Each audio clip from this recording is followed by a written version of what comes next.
Welcome to the Wandering Inn, where we produce tabletop role-playing and actual play shows for your entertainment. If you find yourself enjoying the show, please take a moment to consider supporting the channel via the Patreon. With that support, we pay the cast, pay for the art and production for our shows, and are hoping to expand the number of shows we bring to you. All of your support is appreciated, and always remember to check the description for links related to the channel and the cast. Welcome, pull up a pew and get comfy, the show's about to start. But before it does, Manor Most Foul is set in MÖRK BORG, and our storyteller for this is Sebastian Illustration, also known as Under the Sea. Alongside this, he is also responsible for the art you'll be seeing during the show. Our cast consists of Valen Vane, Pony Punch, Syrinx, and Sheepdog. I encourage you to investigate the description to find links to their individual channels and content, except for Sheepdog, who is the owner of this channel and currently reading out the intro to you. This episode is brought to you by the Blind Watchman, who kindly bought a round for the cast and would like to take responsibility for helping to fund that which you are about to witness. Thank you for watching, and we hope you enjoy Manor Most Foul.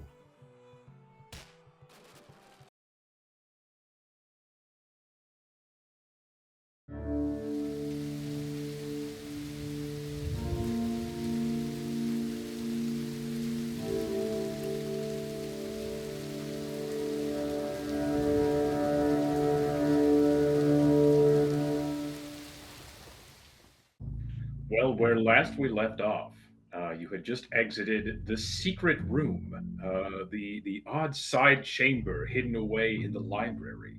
You're about to leave through the back wooden door towards some unknown location of the Manor estate when Sponge rather abruptly slammed into a tower of books, sending them careening down to the floor, and having jostled the prince, heard the voice of Prince Ulrich behind him, mumbling something to the effect of, Darling, not so fast. The evening has only just begun." My lord! Oh God, my lord! How are you Sven feeling better? immediately gets on her knees and bows.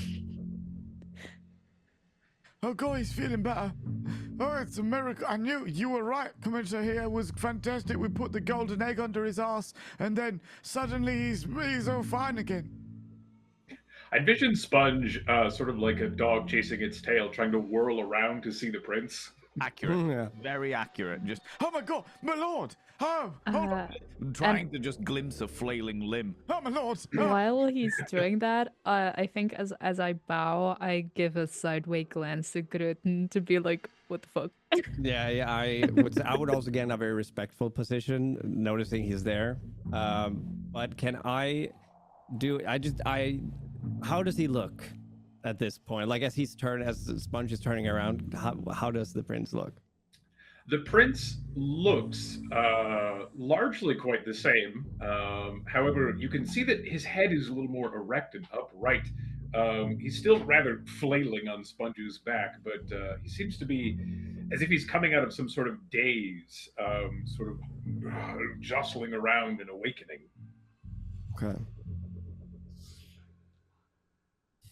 You can actively see him sort of trying to regain some sort of balance as he's being whipped back and forth. Sponge, Yeah, stay. well, but you see the prince. He's awake. Stay. Okay. And I squat down like a toddler again. My, whatever is happening? Ropes, darling, you're even more forward than I imagined. What is... Why? And he sort of like exhales vigorously, and the lard that had been stuffed in his nostrils goes flying out. And he, Svind, Grotin, what is happening? Where are we? My lord, it is so good to hear you. Yes, it is fine to hear you as well. What is this place? Are we in the hotel yet? Uh, Tell me, where is she? Where am I?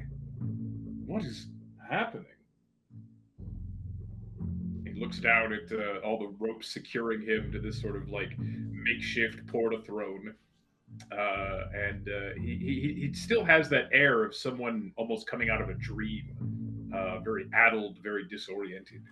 I think I will immediately move to like undo the rope so that he can stand if he wants to. Yeah, and with sort of a stumbling, he kind of gets to his feet, and you can hear like his bones sort of crackling, and the muscles which have been sort of like succumbing to rigor mortis, kind of like snapping and going back into motion after been sitting rigidly on the throne for so long. But he does rise to his feet, and he sort of well, that's a sight better. But still, the question remains, Fint, where on earth are we right now? For my correction, we never saw the bride, right? You never did. Yeah. He was to meet with her privately in the noble suite in a hotel down in not Galkenbeck, the other one. Schleswig. Yeah. All right. And when we found him, there was no trace of her, but he was dead, right? He was pummeled dead on the floor, and the window to the suite had been flung open. Yeah. All right. Good. And just to clarify, him calling others darling is what he usually does. No. Okay.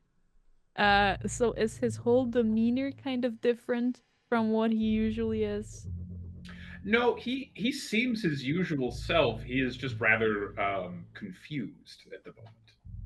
But he's using words and he's speaking in a way that he didn't usually do. Well, he's never called any of you darling before. Okay. So that's the only weird thing. In which Yes. case, literally, Sponge has got tears rolling down his eyes, and he is shaking a little bit just from sheer excitement. Oh my god, the prince called me darling. Oh my god. Oh, he thinks I'm his favorite. I'm his favorite of all of the peoples. Oh god. All right. Now that I know that, I can answer him. Well, you see, my lord, we never saw your bride. We left you alone for your, surely you remember, we left you alone for your rendezvous with your bride, and when we found you, you were quite shocked, quite out of it. You weren't answering us. I don't know what happened between you and your bride. It must have been astonishing, but since you would not answer us, we decided to do the best thing we could for you, which is cheer you up and find you more treasure, of course. Oh, that's a rather excellent idea, Sphint. I do love treasure. And I admit I hardly got a glance of my bride-to-be myself. The suite was illuminated only by the romantic light of several candelabras, and by the hells, Sphint, she was so forward, very forward, and so strong. My goodness, the strength of that woman. I was just thrown back before I hardly knew what was what, and then one thing led to another, and my goodness, I must have fainted in a dizzy spell. I'm sure it was. No, she immediately stops talking when he talks again. Yeah, he sort of is just sort of staring off into the distance. He puts his hands on his hips and just seems to be fondly remembering whatever it was that took place in the suite just before his fatal pummeling. Sponge is still squatted, by the way. He hasn't realized that the prince has got off his back at all. The prince sort of looks around for a moment, swivels his head around, and turns and. Sponge, what are you doing there? My lord! My lord! Your highness, your greatness, your gloriousness. You were deathly ill. You were deathly ill. But don't worry. Sponge saved you. We did it. I got a golden egg. It was a magic golden egg. Gold cures all things. And then I put it with you, and all things were fine. And now you're fine, and you're feeling you're looking so healthy. Just breaks down into tears. That's it. In fact, hold on.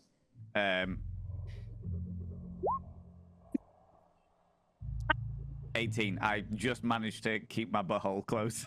Oh, firm. Yeah. The moment of sheer emotional release of the fact that finally, after all of this time, the prince is okay, and not only is he okay, he called me darling.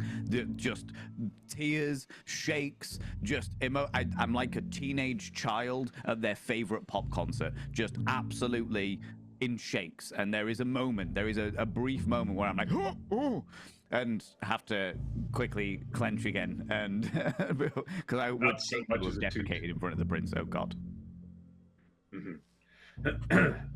Yeah, he beams widely, and that is alarmingly clever, Sponge.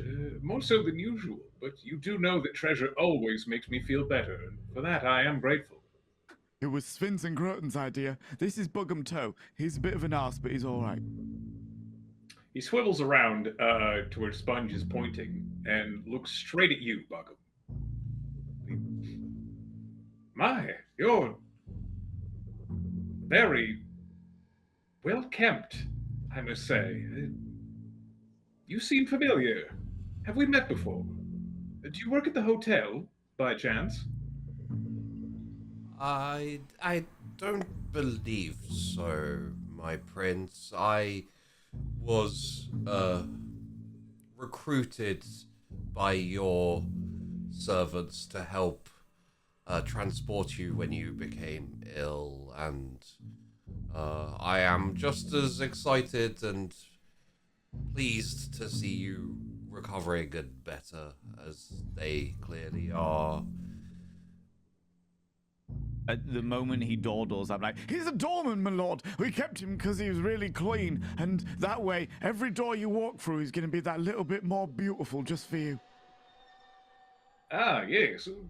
Well, excellent. Marvelous. He'll sort of lean over to Sven. You haven't paid him, have you? Wait, was that you haven't paid him? Yeah. No, of course not. He's doing this for you, my lord. Ah, excellent then. No objections. Carry on. You may open all the doors for me that you please. Or that I please, rather, more importantly. Now, what's this about me being deathly ill? Groton, am I dying? I do feel a bit strange. No. Thanks to my assistance with you, you are quite well, clearly, as you are standing after many days asleep. But we were fearful, and I'm very glad to see you are here with us. Marvelous. Yes. Well done all. You may give yourselves a round of applause. Oh, yes! And after one moment, he says, all right, stop that. That's enough. My lord, yes. My Right. lord, would you like us to continue looking for this treasure for you, or are there other things you would like us to do now that you can speak to us once more? Well, let me get one thing straight. My bride-to-be is nowhere to be found. This is correct? Yes, my lord. Aye. To I see. honor you, we have not laid eyes on her. And the dowry, that has not been collected, I presume, seeing as no ceremony has yet taken place? No. I lean over to Groton. What's a dowry? Not sure. Oh, right, okay. Well, if you don't know, it's got to be something very special for princes. Aye. Well then, Yes, I suppose. And you can all sort of tell this is a face that he's had for some months now. His face that he puts on when he is trying not to look worried, but very clearly is. And he rather nonchalantly, or as he would hope, uh, spouts out, "Yes, I suppose it is the thing to do to seek more treasure. This is what I decree we shall do, and by we I mean you lot. You shall find me whatever treasure is in whatever place we are in now, and yes, surely that shall continue to make me feel better and right as rain. And oh, I'm coughing now. Does anyone have a piece of silver? Yes, sir. Yes, my lord. Yeah, that's fine. Here we are. Here we go. You just pull out like 3 or 4 silvers. Look, don't worry. It's all right. It's okay. Cough medicine. It's there. There you go. He pockets it in a smooth, buttery motion that you and him have done a million times. Where he just fluidly into a jacket pocket, expertly sewn into his clothing. The coins sort of disappear. And he, yeah, and he stands upright. And yes, that does seem to be doing the trick. Groton, you agree, yes? All the more treasure, the better. If I'm to make a recovery, that is. I have observed your health getting stronger when you are of more wealth. So I would suggest we find this treasure. Marvelous. Right. And it is where? I immediately start pulling books off shelves, just throwing them. I'll find it. You need not worry about the whereabouts of this treasure, my lord. This is our assignment, no?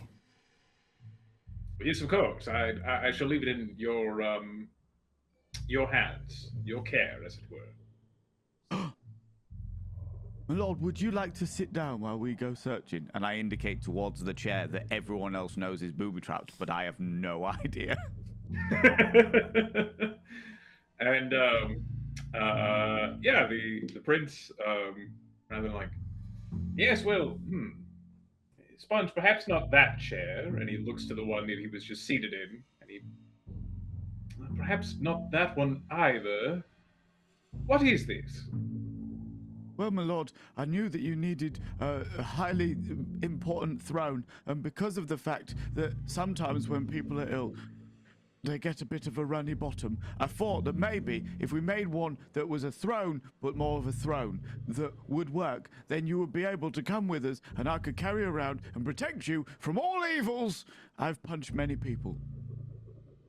Oh, well, marvelous. And he almost seemed to be drifting off for a moment there as you were carrying on, but when you elaborate that you punched many people, he perks right up and well, that is good. Yes, it seems that most things have been in order in my absence. Marvelous. Well, I shall stand for the time. I feel rather refreshed by it for the time being, but if we find a suitable chair, not that one, and not that one either, then perhaps I will have a seat, but for now I shall stand. Thank you. Do you want me to keep this one, or should we throw it away? You may continue to carry it. Oh, okay, yes, my lord. Okay, fair enough. Yes, that's a great idea. My well then, lord, as you were finding my treasure. Before we leave, may I ask you one question? I suppose. No harm in it. Have you made ways to contact your bride again and meet her once more, or is that not the plan?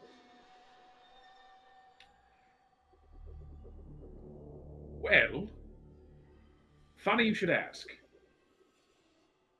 You see, everything was meant to happen rather quickly. We were to meet in the suite and go about the usual courtship, this and that, and then in the morning we were to be wed by, well, you were to officiate the entire thing, Sven, and no, I'm afraid not. Everyone keep an eye out, I suppose. She could be anywhere, really. Do you remember what she looks like? I remember the strength of her grip. I remember the stride of her walk, like a great tigress, like some apex creature hunting its prey. Oh, I've never felt such a feeling. Really, truly, a remarkable woman to be sure. Perhaps this marriage thing won't be so dreadful at all. I lean over to Groton and go, It wasn't me. I believe you. and let a momentary sweat beads out. He's like, oh God, he's talking about me. I'm not his bride. Oh God. Yes, well. No, I don't suppose I have a means of getting in contact, but surely, perhaps my magnetism was simply too much for her, and she fled into the night. That's Who the knows? only explanation, my lord. Yes, brides are often fickle, cold feet, they say, before a wedding. It's perfectly natural, I presume. And why would she not do a dowry? Yes, why indeed? Why would Surely she not? the dowry thing should be the thing. Is that what you were doing in the room? I think I know what a dowry is, Groton. A dowry is something you give, Sponge. Oh. Okay. Like a present. Not to worry, my lord. If you'll allow it, I will pray upon this matter for you as we leave. Yes, very good. Pray away, Svind. And you, doorman. Yes, my lord. Do you have a name? Buggum Toe, sir. Ugh. Very well, doorman it is. Pick a door and let's be off. Yes, my lord.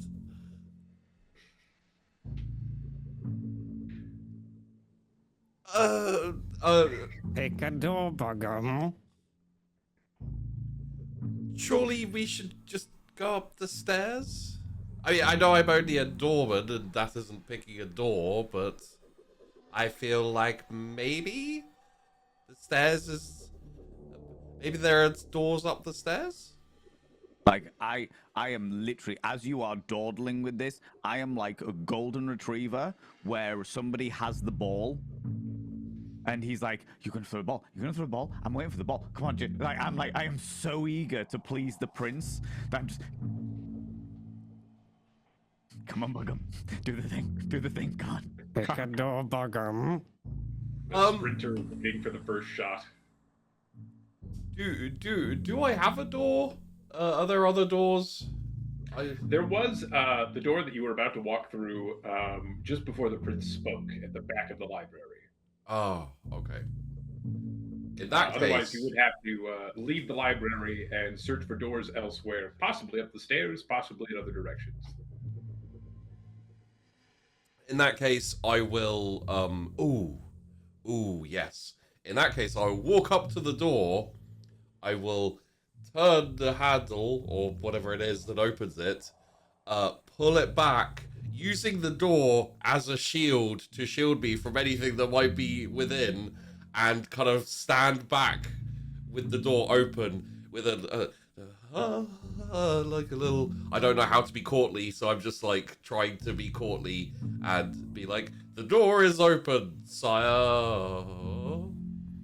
Marvelous. Yeah, you open the door,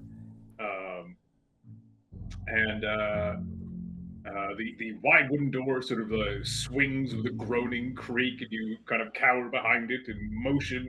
And outside is the pouring rain and the outer elements of what looks to be some sort of like backyard garden area.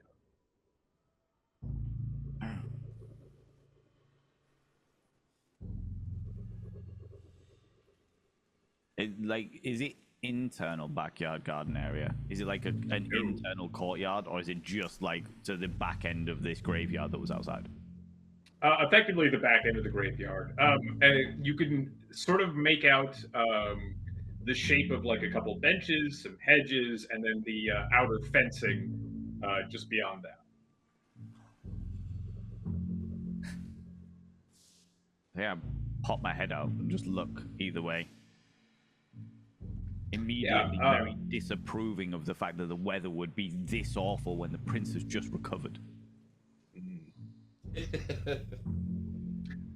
Give me a presence test while you're popping your head out. As the president. Oh my god. That's a 0. That's a 0. We are doing well. I'm obviously so angry at the weather's audacity that I'm just like. Can I just say, I think it's very selfish of you, Valen, to hold all your good rolls for holding in your poop. Well, priorities, all right? You got a crit success, the 20 last time. Sorry, there was one other thing I wanted to say when we had a little lull. Would it be possible, going on for Sponge's bowel tests to get more difficult with the coming apocalypse rolls? Like, so as way ahead of you. Okay, cool. That is the coming apocalypse. Yeah, no, I just could be. A misery shall soon befall you all. But apologies. Please do continue with your 1. Oh, I don't see anything. I literally botched the test. I look outside and go, bloody hell, it's raining. Yeah. My lord, are you sure you want to go this way? Rather dreary, isn't it? Yeah. Bloody miserable. Well, I know I certainly wouldn't keep my treasure out in the rain. Perhaps not. He's so intelligent. So wise, my lord. Yes.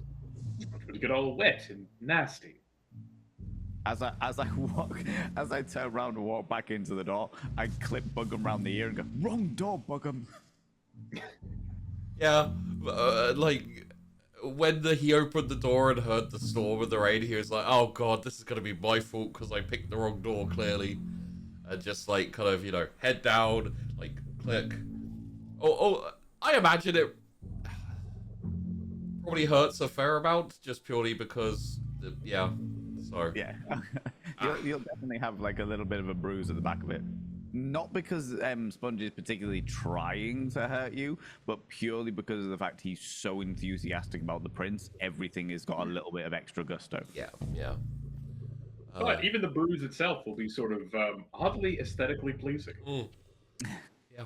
Still clean, very clean. Yeah. My apologies, my lord. I am still new to picking doors. I clearly need more practice and experience. I shall forgive you this once, but only this once. Remember it well. In fact, Sponge, smack him again to mark the occasion.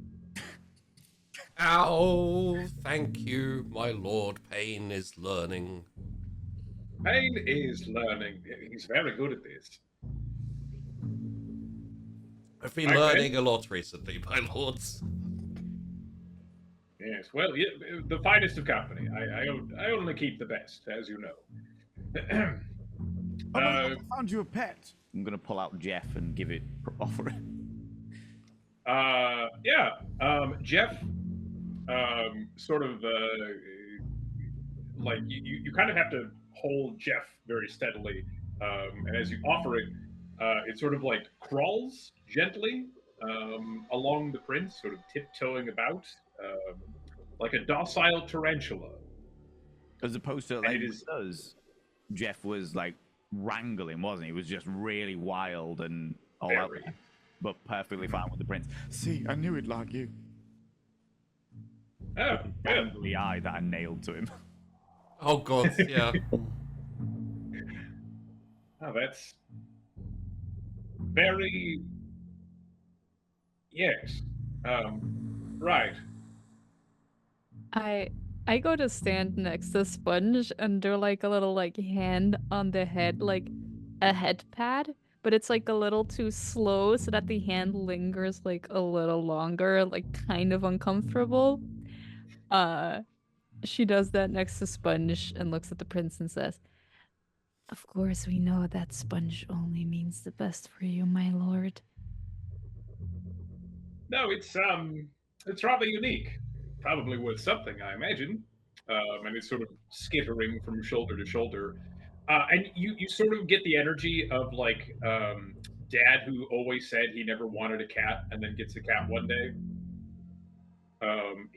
He's almost trying to pretend he doesn't like it as much as he does, but there is sort of a glimmer in his face.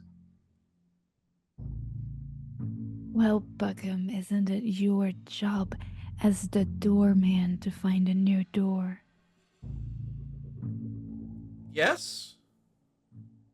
Don't question it at the end there. Yes.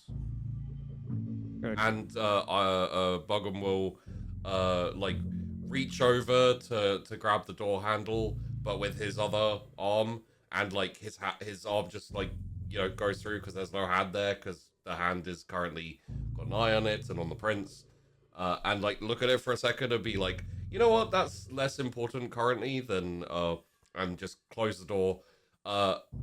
In the in the library area where we are right now, I'm assuming the only other option is back out the other way, where Correct. we came in from. So I'm gonna head that way and open that door.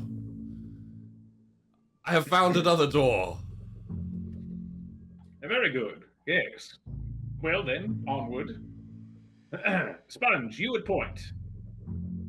Yes, I am a port. What? Take point, my boy. Okay, yeah, sure. Pick up whatever the pointiest thing is in the near vicinity. One of the spikes off the trapdoor chair. Go on. You sort of wrench it off. Yeah. And he go in front of us, Sponge. Oh, yes, my lord, of course. And weirdly put my flail away and just have this little arrowhead or what have you, and I'm like guarding the front with the point. Is it safe, Sponge? There's no one out there. There is no one here, my lord. It is perfectly safe, and if it's not, I'll hit him. Marvelous. Let us carry on then. And everyone follows behind, stepping out into the hall. As I'm assuming that the entourage is following behind the prince, I want to accost Groten very quickly as he's going past, just kind of lean in and be like, Mr. Groban, very quick question, as and kind of like join and start walking with them as they're going. I don't, as a medical man, I don't suppose you know where my hand is. You don't recall I appear where to you be, left your hand? I appear to be missing it. Aye, this we know. Yes. Do we know where it is? Yes. Right. You willfully gave it away, did you not? Yes. Yes, of course I did. Good. To the prince? Aye. Yes. Of course. Well, if he gives it back, we could maybe talk about reattaching it, maybe? Sure. Yeah. Good. Prince giving it back. Yes. Buckham, give me a presence test. All right. I don't see how this could go badly. Everything is going exactly as... There? 12.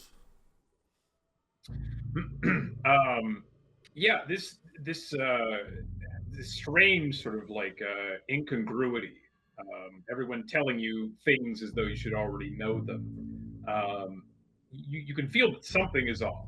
Yeah. Something is misaligned with your memory and conceptions of what's going on. And you can feel in the dark reaches of your mind something akin to someone pounding on the interior of a basement latch door. Something inside buried for the moment. So, probably this strange place we're at is having a slight effect on my cognitive reasoning functions. What are you, a doctor? I'm just, you know, I might be. I'm not sure. I can't really remember. Actually, yeah, fair enough. You aren't sure. You just have this strange, sort of like pounding notion that you are clearly not in possession of all the pieces that you ought to have. There's something important I should be remembering, and it's almost on the tip of my tongue, but I can't quite recall. Yes. Well, if in doubt, follow the man with money. Men with money are important. They can be useful. I have an important job now. I open doors, and very importantly, I'm not being thrown through them. So, you know. Yeah. Everything's looking out for Bug'em Toe. Exactly. The prince saunters out into the hall with his entourage, sort of looks about, and a rather fine place. A bit run down.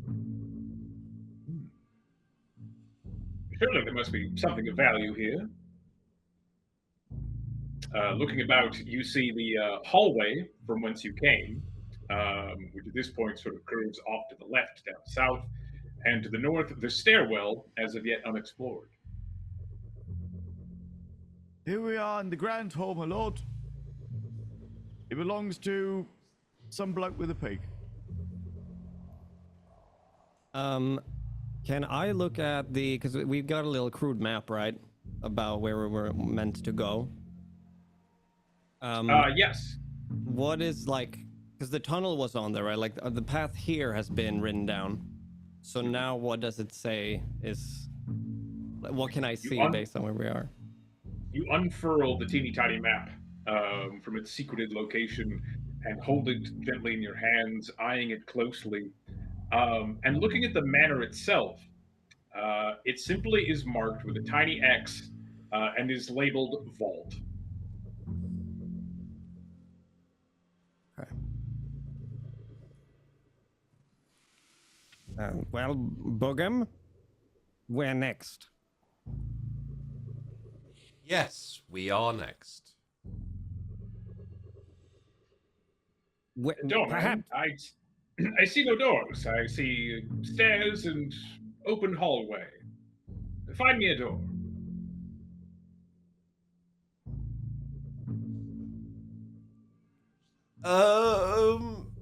Yes, my lord. I will search out a door, and I will go up the stairs. All right. You begin ascending the stairs. They are rather creaky under your footsteps, each one making sort of a louder, more shrill squeak than the last. Although they are partially carpeted, which offers some rather unusual comfort to the undersides of your feet as you step up creak and up creak. They sort of go up and turn to the right sharply. And as you turn the corner, you are met abruptly by a strange, towering figure in an ornate, long white and silver cloak with a full mask upon their face of sort of a dour visage. They glare down upon you. I forgot that we were all in disguise, aren't we? I'm wearing a jester's outfit. Mm-hmm. And the prince has got a mask on his head. Yes. Yes. I don't think I have a mask. I don't believe I was given one or put one on. We just picked them up off the floor, if I remember correctly. We If literally. you were a servant, you didn't. Yeah, you Yes, didn't have. yeah, any, yeah, you didn't yeah. take any. Yeah. I will, as I walk almost into them, I will, pause for a second and be like, oh, shit. But obviously I won't say that out loud. And then immediately, bow deep and then move into the side and out of the way, as if I was, a servant being like, sorry, my lord, please do continue down your very important stroll wherever you're going. Are you saying that to the person we're meeting or the person? I'm just saying that to the person who I ran into as I walked up the stairs. I stare daggers into you like you have no eye, like the most murderous that I have ever been towards you. How dare you hinder the prince's fucking procession? Just Yeah, this figure, easily a head or two taller than you, towering. But as they begin to pass by, you hear no footsteps, you hear no creaking floorboards. They merely sort of whisked along, their long silvery cloaks sort of flowing, draping along them. And as they pass by, say, how are you enjoying the festivities this evening?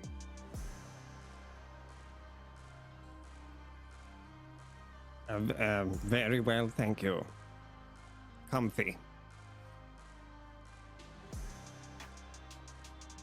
Sort of looks all of you over. That is good to know. And would you tell me the names of my new esteemed guests?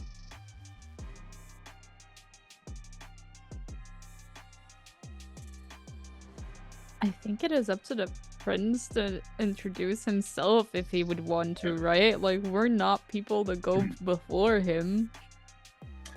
Yeah, the prince sort of recognizes the rather regal, noble fashion and garb of this strange figure. Prince Ulrich, heir to the throne of Sarkash, eldest of the Shadow King's heirs. A pleasure to make your acquaintance. Now you all go.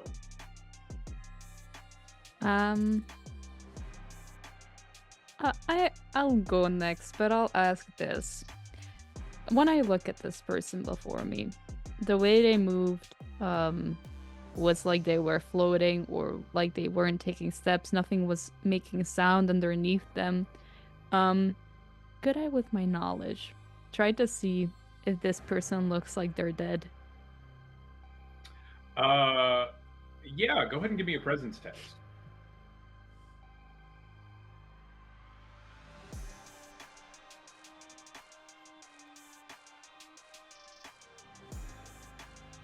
Because we have talked about reanimating the dead and bringing them back to life before. I have talked about that before. And the whole prince situation, you know, like it might be the presence An tests 18. are still doing well. Nice.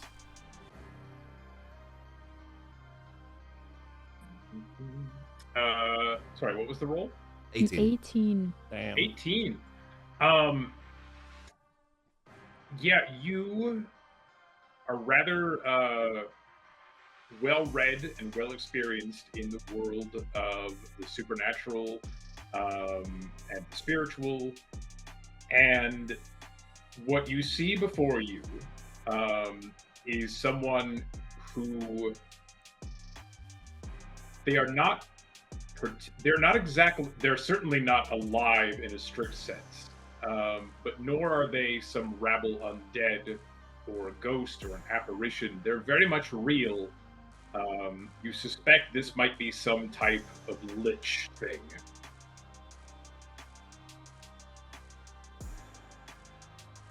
All right. I will do a little waist bow of my head and say, And I am the Lord's spiritual advisor, Svind. You have a beautiful manor, your lordship. It is kind of you to say so. It is most fascinating.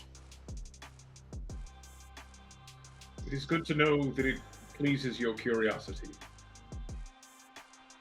The rest of you, your names?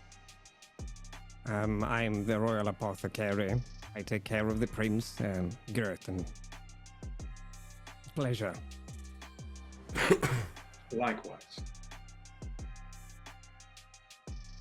I am absolutely still staring daggers at Bugum Toe. I haven't even realized fully what is going on. I am Bugum Toe, possible chirurgeon, and current man of doors. Right. I feel like there's an unnervingly long pause, and then like Svind kicks me or something. Yeah, like Actually, no. Svint is very much in their own head right now. Amazing, amazing. In which case, there's just a really long pause. No, I definitely was planning on doing that after. Yep. I was going. Hello. I'm Sponge, head of security and all-round causer of pain. Something I know quite a lot about myself. Oh, right, okay. Perhaps we can discuss pain more at the dining hall, if you care to join us later. Yeah, we can do. Meantime. We're on a very important mission. Of course. Well, I don't mean to keep you or to bar your path. If you would allow, I could make my way. He looks immediately at the prince. Is that all right? The prince sort of, I suppose, doesn't seem too bad. Yes, if he makes way for us, we shall make way for him, as is customary. Big step to the side. All right. Yeah, you all sort of take a step to the left. The sort of floating figure begins making its way past you all, pausing only ever so briefly when next to the prince. In a quiet tone, loud enough for all of you to hear, but still very, very gentle, sort of says, I expect the Shadow King will be delighted to learn of his new heir.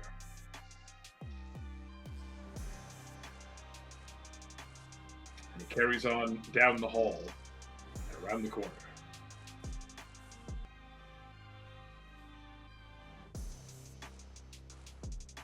For our clarification, Shadow King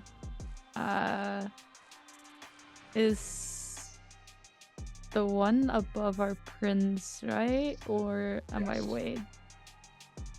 Yes, the Prince Ulrich has always made claim that he's the eldest heir to the throne of Sarkash, which is held by the Shadow King.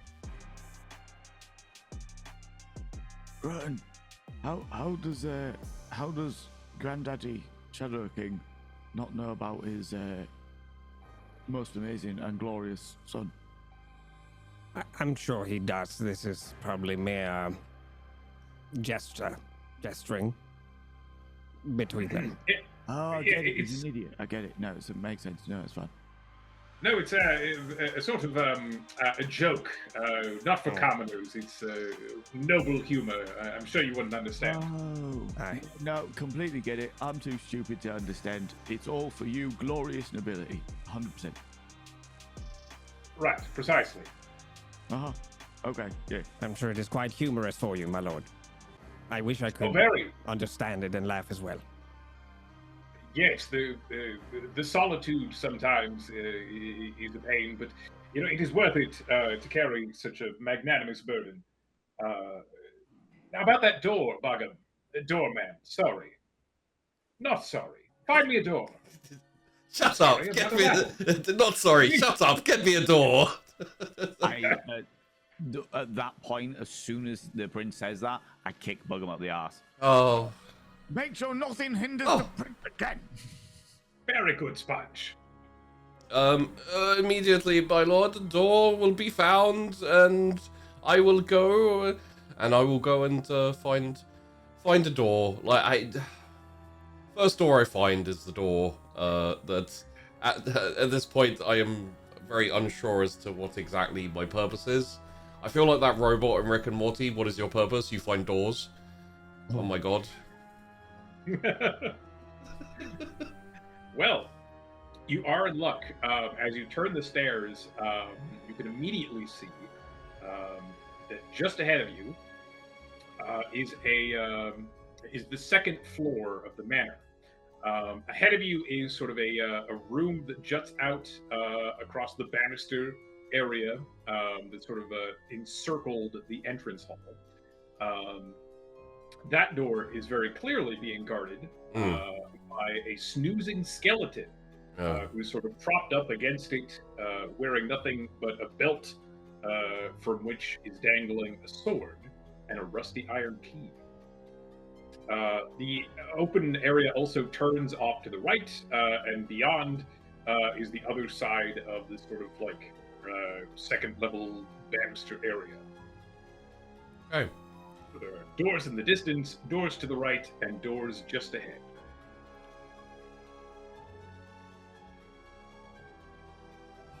I'm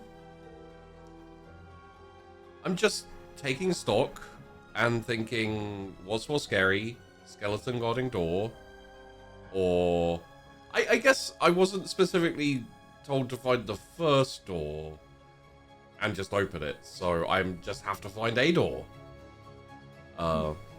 My courtly role is still fairly obscure to me, so I will move past the skeleton more into the... And there's quite a few doors, correct? Like... Yes. So, at present, there's the door almost directly ahead as you exit the stairwell. Yes. You can see one towards the front side of the manor, just to your right. Okay. Crossing across the top portion of the entry hall, second floor, you can see that on the far corner, close to the mansion, there is another door on the other side. Okay. In which case, I will... and turn back and say, we have a select array of doors, my lord. Which door was it you wanted? The one behind which is the treasure, Dorman.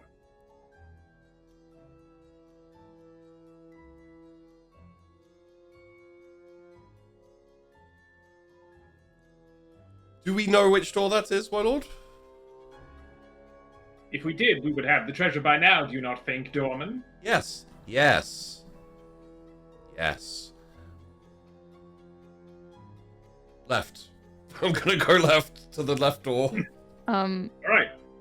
To add in here, I when the Lord of the Manor kind of passed us and we moved forward, Sven started like whispering very faintly to herself, and I would imagine that no one pays enough mind to it except maybe Gröten, because the rest will either think, oh, she crazy, she doing the thing again. The prince wouldn't care, honestly, and yeah, and then Bugum probably also not, unless, you know, I'm wrong, but you're also kind of preoccupied. Yeah. So if Gröten wants to, he can hear it, but Sven is kind of whispering and saying stuff like, The dead, of course, it's always the dead. But how, why, here, this place a legend necromancer, the dead controlling, of course it's controlling. But how, why, only him? I will definitely notice, and I'll lean over. Sven, you must bring yourself together. It's dead, but how, why now? Mortem Biorio. What does it mean? Sven.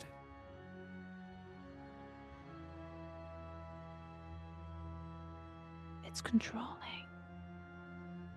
What is?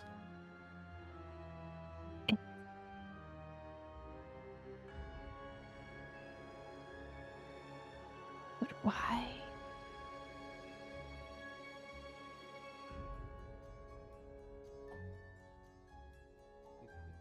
I will step back and give up because I'm realizing you're doing some shit.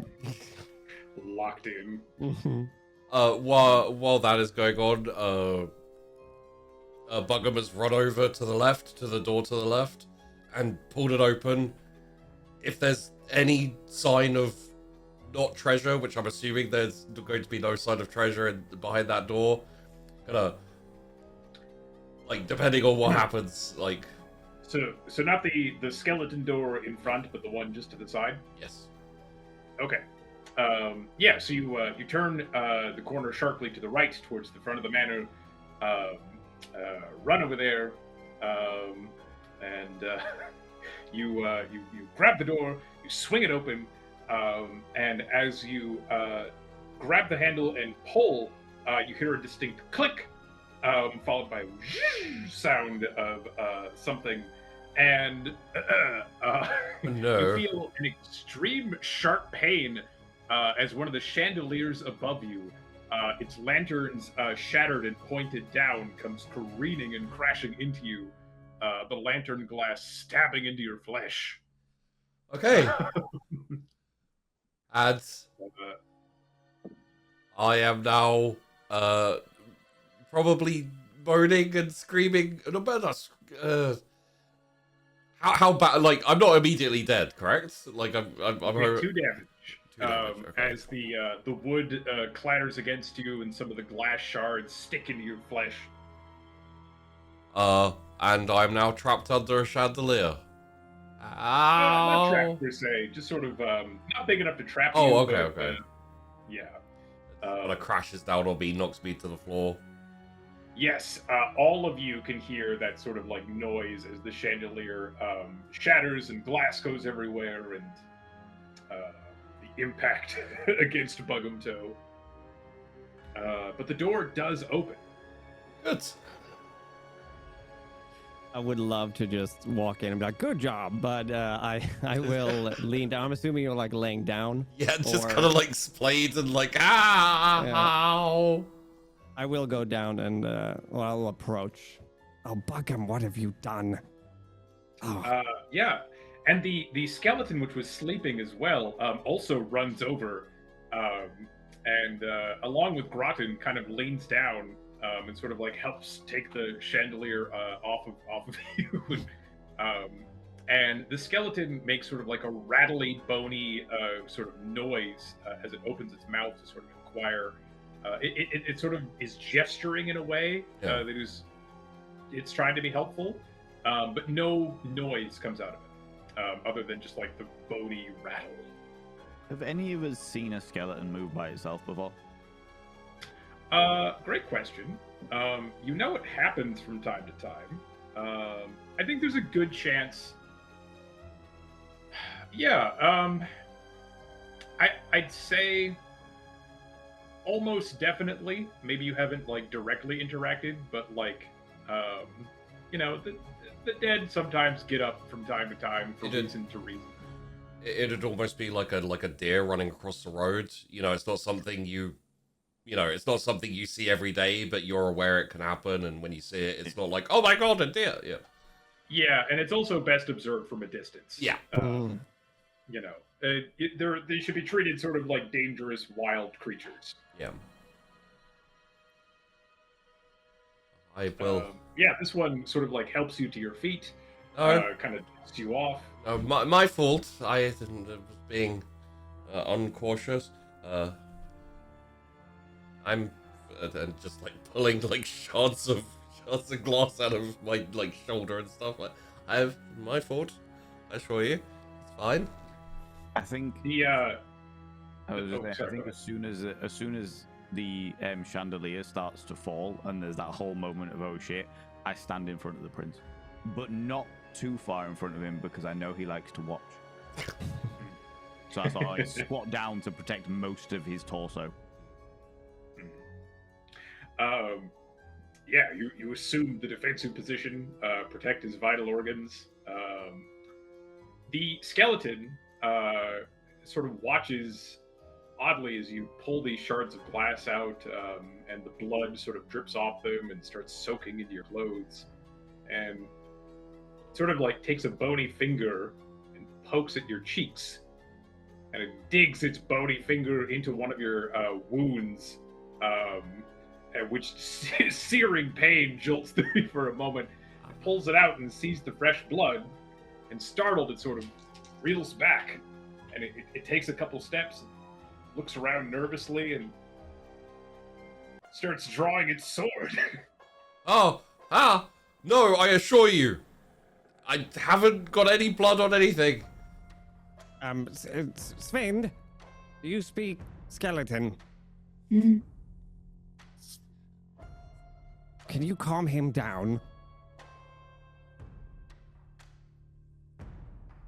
You can see the skeleton, like trying to like call for help.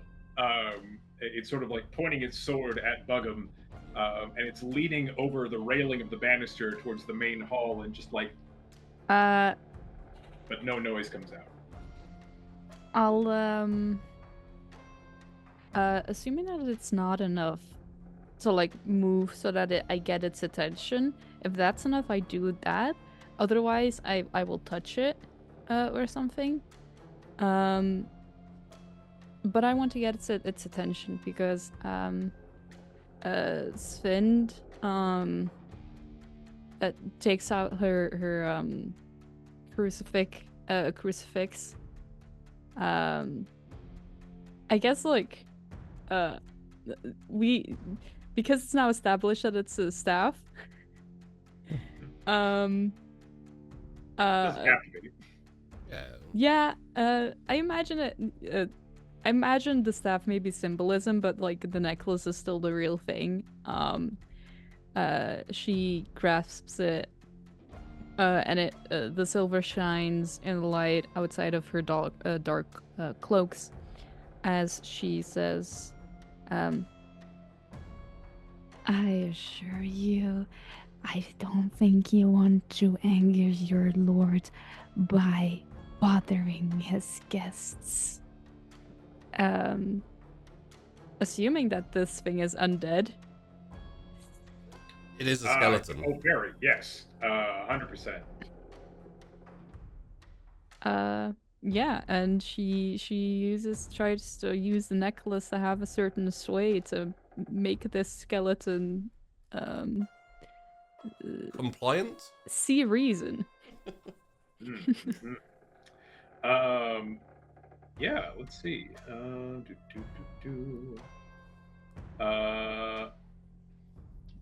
Or it would be very funny if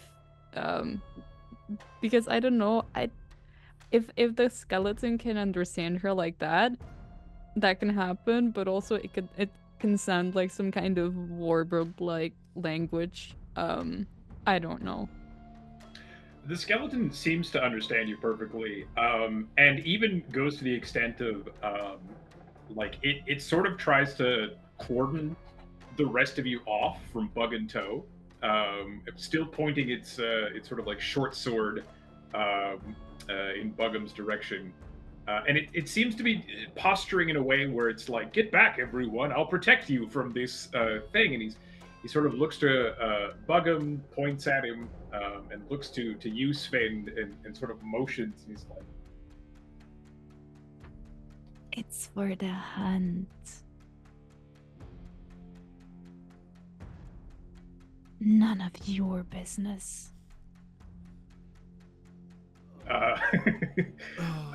Ooh. At that, he sort of like shrinks a little bit. The skeleton kind of cowers at your shrill tone and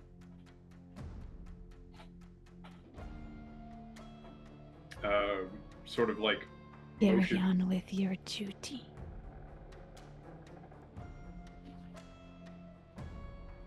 sheathes his sword and sort of clacks confusedly back to the post at the door. Sort of stands there with its arms crossed, sort of confused, looking at you lot. She looks immediately at Bugham Toll. Do not get hurt again. Yes. All right? Of course. And thank you for your assistance. I wasn't assisting you. I was assisting the prince.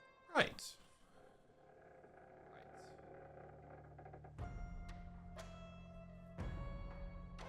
The door's open. And the prince sort of, so it is. Marvelous. Right then. Well, what's through it? And you there, Buggum, and anyone sort of assisting Buggum, can see through the door a very small room through which is another door. It's large enough for probably not all of you to stand in at the same time. And on one of the walls of this teeny tiny sort of like miniature hallway are a number of paintings, 3 to be precise. I will say, Gretchen, can you make it so that none of his blood is visible?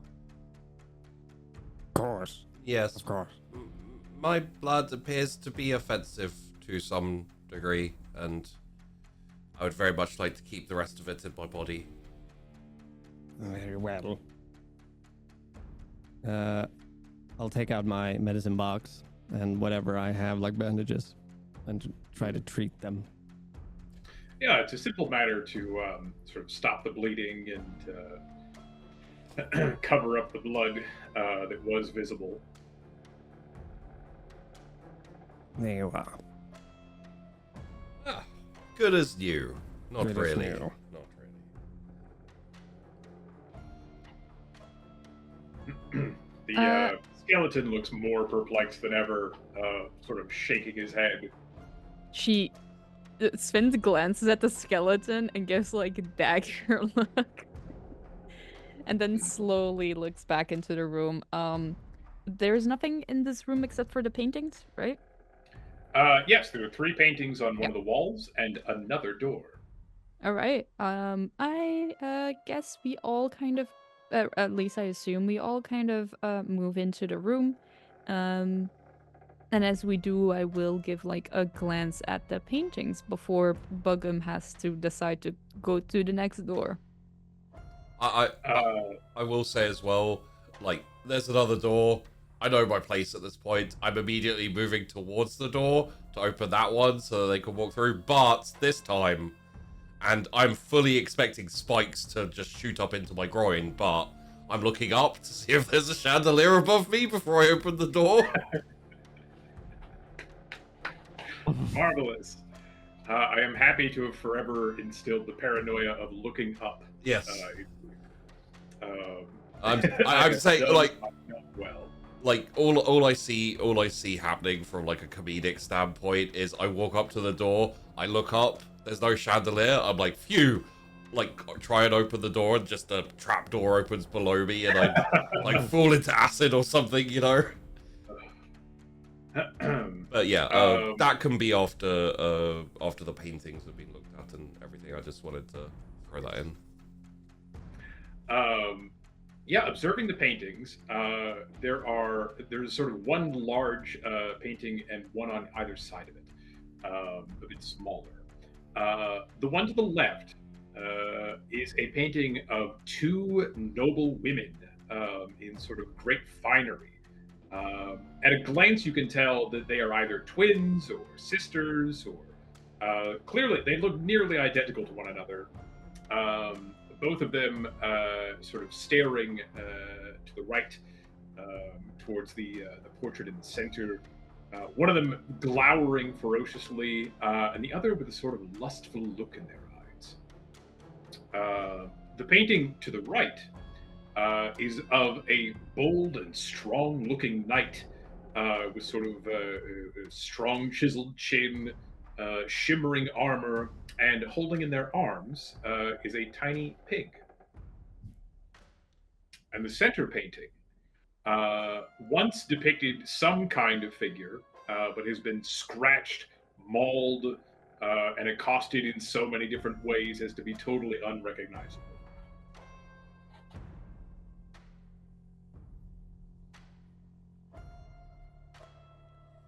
As for the door, it opens with ease. And And everything. no cracks go off. Okay. Things looking up for Buggum Toe. And I'll do the same thing where I'm like, open the door, go back with the door, and kind of like, you know, essentially every time I open the door for now, the intent is open door, go back with it, and have the kind of like, and then everyone can go through. And it looks very much like I'm being an obedient servant, but what I'm doing, aside from when I'm accosted by errant chandeliers, is trying to stay as safe as possible. Noted. Yeah, it is a little trickier in this very small chamber. You have to squeeze yourself behind the door quite a lot. But there is room to get past. Through here, you enter into what is clearly a rather lavish bedroom. Small, but very finely furnished. There's sort of a 4-post bed to the far northern side, end tables on either side of that, and the entire floor area is covered in an enormous wereskin rug.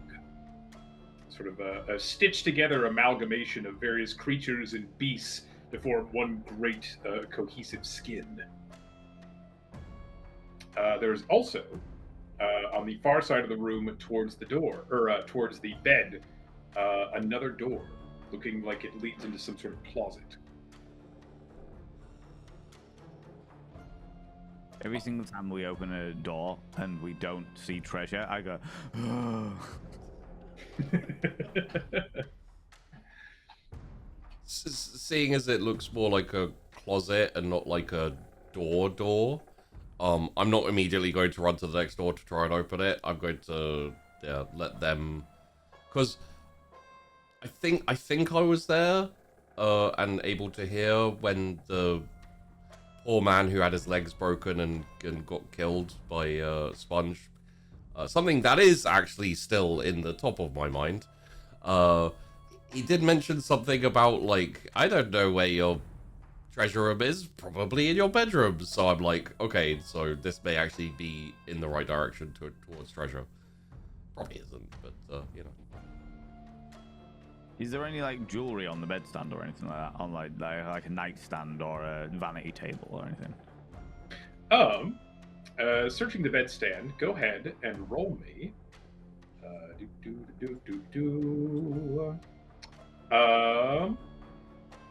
A D12.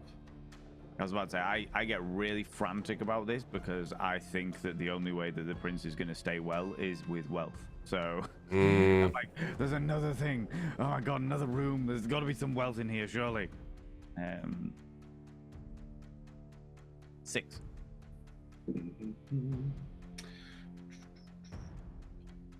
Ooh. Rummaging around, you find very little of interest. There's some sort of like papers that, as you rummage them around, sort of turn to ash immediately. Cobwebs, various bits of like clothing items, this and that. But you do find at the bottom of one drawer a rather fine silver key. I bite it to see if it's real silver. You bite it, and it seems to bite the way silver does. My lord, it's not a coin, but it's nearly there. Ah, marvelous. Glimmering. Very good. I don't feel like carrying it. Someone volunteer. Of course, my lord. Very good. As you sort of exchange hands and Groton takes the key and begins to pilfer it, you all feel something sort of stir under your feet as the wereskin rug sort of gets up and flops all of you off of it and begins to tower in the room, the lamplight sort of casting its malicious shadows across the ceiling. And at this point, I need one of you to roll for initiative. Who rolled for it last time? Wasn't it Sponge rolled it last time, I think? Yeah, who did we work out had the best initiative? Is it just presence? It's agility. I thought it was Bug'em. I do have 0, so it's pretty good. Yeah, not to brag, I have 0. No biggie. -1. Right, Svind, you're running your official initiative with the best chance of. No, -1. You're -1. Oh God. Right, okay. I'll roll agility. Let's do it. Oh yeah. Initiative, literally there. 3. Boom. Doing well. Yeah. 3. Oh, good. Okay. Jeez. Oh. Well. All right. You will all get a chance to act first. Okay. So, I'm going to borrow a fun little rule from another game. Sponge, being the most on alert, the most used to this sort of thing, is ready in action. When you are done with your turn, I would like you to select who goes next. Ooh. Okay. All right.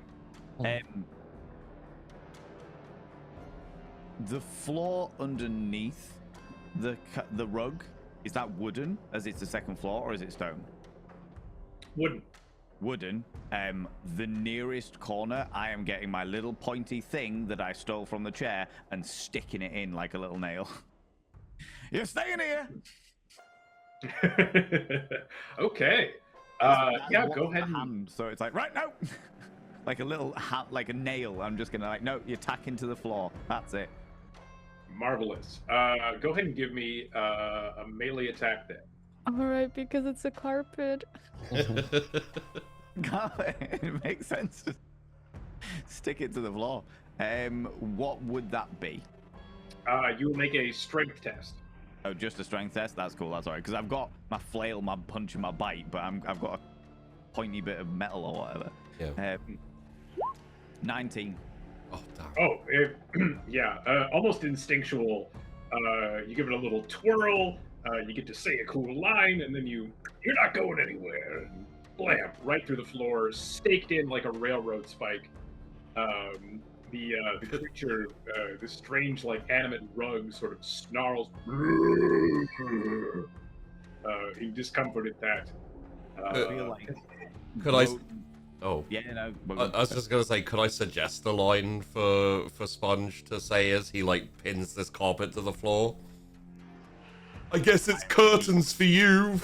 And then just like. God. Oh, good God. Nice.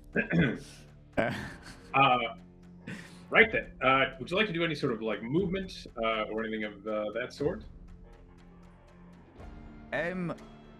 If I've got the ability to move as well as do that, then I feel like the way that it would work is he'd stand on the nearest corner, stick the thing inside, and just be like, "You're not going anywhere," and then just flail back and use his massive weight to weigh as much down as possible. Ooh, marvelous. Yeah, go ahead and give me another strength test. Thank you. 22 critical. Oh my God.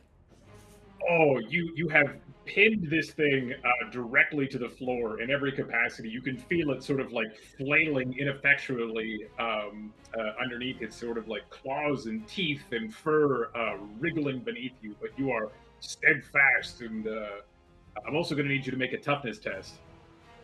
Oh God, of course. Oh. 9. Oh. We will make a note of that and deal with it in a moment. Amazing. You now know something that no one else in the party needs to know until you let them. But yes, Sponge pins this thing to the floor almost the moment after it rises and lunges, and the room is filled with a foul, pungent odor. Who would you like to go next in the initiative, Sponge? It makes sense that Groton would be next because Groton was the closest to me as I gave him the key. To some understand the scenario, you're laying on top of it there, and it has a pointy object stuck through it and into the floor. Yeah. And there's still the closet door.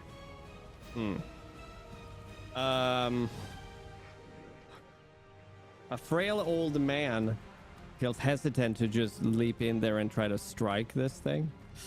I still, actually, you will have to answer this. Do I still have the red poison that I made? Yes. Then I would like to use that. I would like to take it out from out of my robes. And does it have like a clear mouth? Yes. Its mouth is sort of like filled with various snarling teeth from different beasts. You see parts of crocodile, bear, other just misshapen, mismatched parts. This thing is a disgusting chimera of pieces sort of puzzled together. But it does sort of have a general bear-like shape to it, and an entire head at the front, snarling, its one sort of glassy eye gleaming in the lamplight. Then I will, take it out and just because I'm assuming it's just moving all over the place or trying to as Sponge rolling it down. Sponge, keep it still. Do my best. Try to pour it down. I'm not gonna touch it. I would like to like maybe hold the head, but I'm definitely not gonna do that. I'm just gonna try to wing it from atop and see if I get it all in there. Marvelous. Okay. Yeah, you pour the poison mostly into the mouth.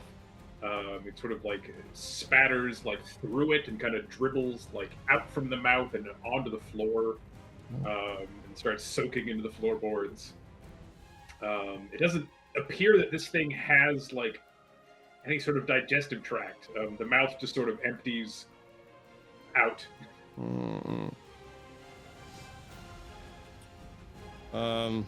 Is there a move on top of that then? Certainly. Okay, then I'm gonna move closer to the door then, as he's holding that down. If I can inch like away towards it. The closet door or the door we came in? Yeah. Okay. No, I'm getting the fuck out of here. Yeah. No, yeah. I momentarily like was suspicious that you're coming back to the door to throw Bug'em at the rug. It's like, well, that didn't work. Bug'em time. No, I'm inching away towards the closet door and trying to get eye contact with Swind as to say like, what the fuck are we gonna do? Signalizing the next turn. Oh, Sven's up. Okay. I'm wondering if this rug. Look, my reasoning. This was a dead thing. It became a rug as a dead thing. Now it's back alive as a dead thing. Does that make it undead? In my book. Yeah? I would allow a free presence roll. Yeah, I would say in my book it does, so maybe it'll listen to something, but that's maybe stretching it. So I'll gladly give you a presence roll for something. That's a 22. You are steadfast in your logic. You feel that perhaps you are unraveling some mystery of whatever is going on here, that things that are dead are not staying dead. And you are positive that this thing would count among the undead. Then, seeing as I'm pretty sure Svint doesn't even fully know why this artifact works the way it does, but I'm pretty sure she all points it towards like the void wants it to be this way. So like for some reason I have this power granted upon me that the undead listen. She yet again she's very calm in this situation. She was standing next to the prince the whole time, basically prepared to stay next to the prince to see what they wanted to do. And she'll I'm like imagining the rug, like the head kind of still like fighting against Sponge, like an animal trapped. And she kneels down and puts like clasps with one hand the necklace again, and puts a hand, like a thumb, on the head or the forehead of like the struggling animal, and just says, Sit, boy. Thinking, this is undead.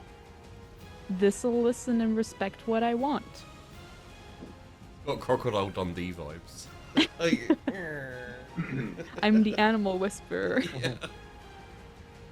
Yeah, you can feel something not quite registering. This beast feels unresponsive for whatever reason, and continues to sort of like snarl and whip its face around and gnash.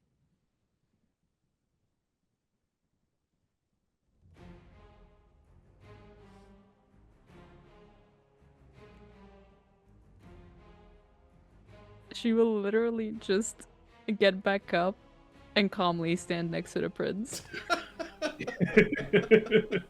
All right, we're exercising the rug. Didn't quite work. I'm all out of ideas. Fuck it. Can I just, for sheer hilarity's sake, when Svind goes, sit, boy, I immediately go, If I sit up, then he's gonna get loose. Talking about the rug, of course. Marvelous. Svind, who would you like to go next? I'll give Bugum to the next round. Literally the first time she's ever been nice to me. No, this is not being nice. Yeah, no. you're run out of options. Just, oh god. So as they've been doing this, Bugum has been like rummaging around in his clothes and his robes, and finally comes out with in between each finger a set of nails and a hammer. I have a toolbox, and I'm going to fuck it. There's no time to be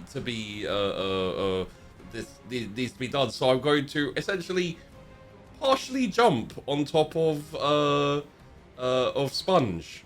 I imagine. Make a point here, right? Yeah. Just before, for sheer visuality, the fact that you've only got one hand, so like you've taken the hammer and wedged it into bandages. Yeah, Literally like a hammer hand. I've wrapped the hammer onto my stump. So I have a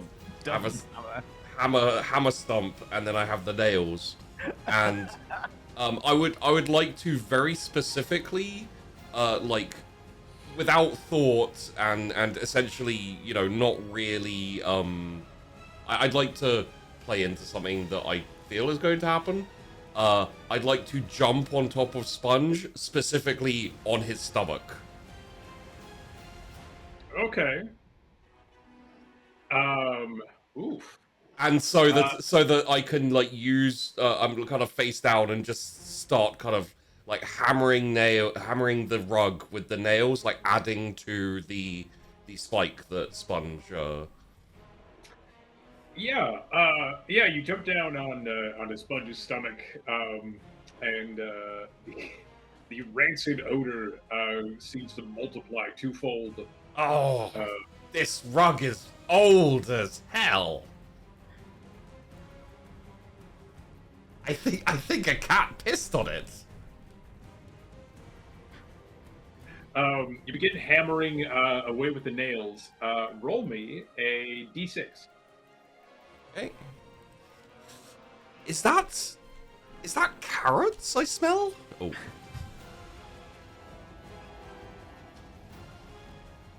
Ooh. Okay. In the hectic chaos and in sort of you managed to secure 2 nails pounded into the rug.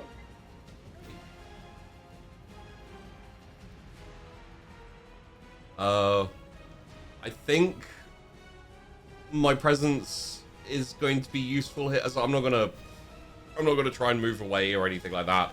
I am locked in with Sponge, unfortunately, in this attempt to kind of like, barrel it down, essentially. So, batten down the hatches. All right.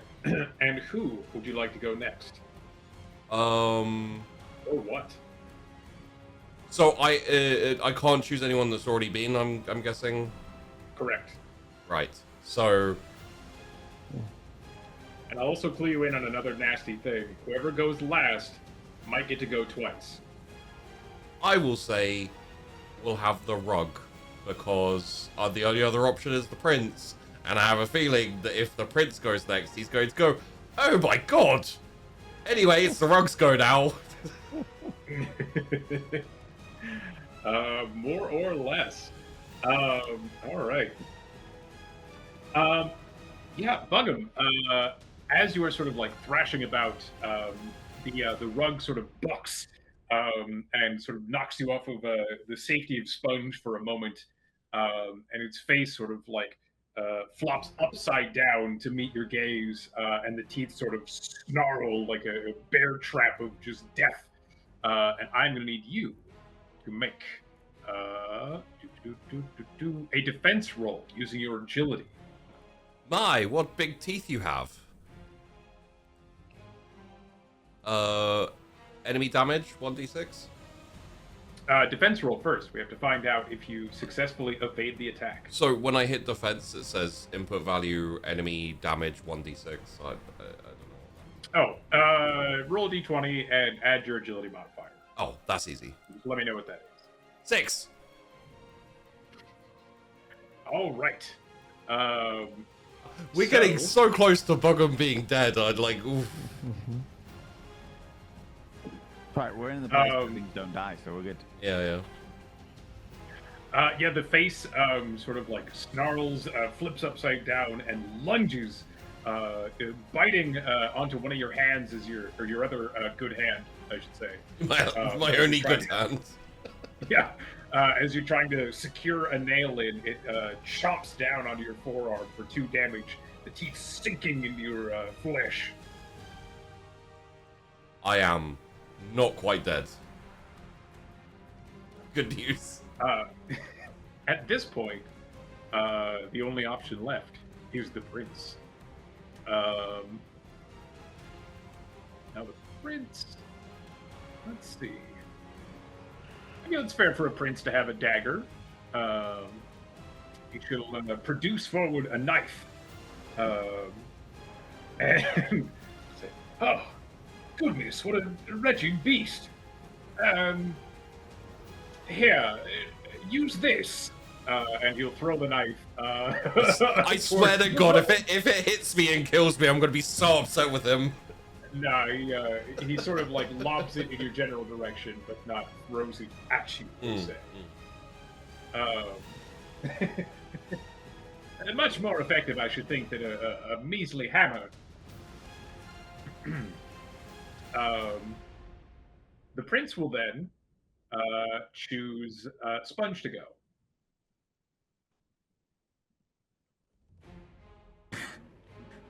Avert your nose, my lord! Show myself! Possibly twice!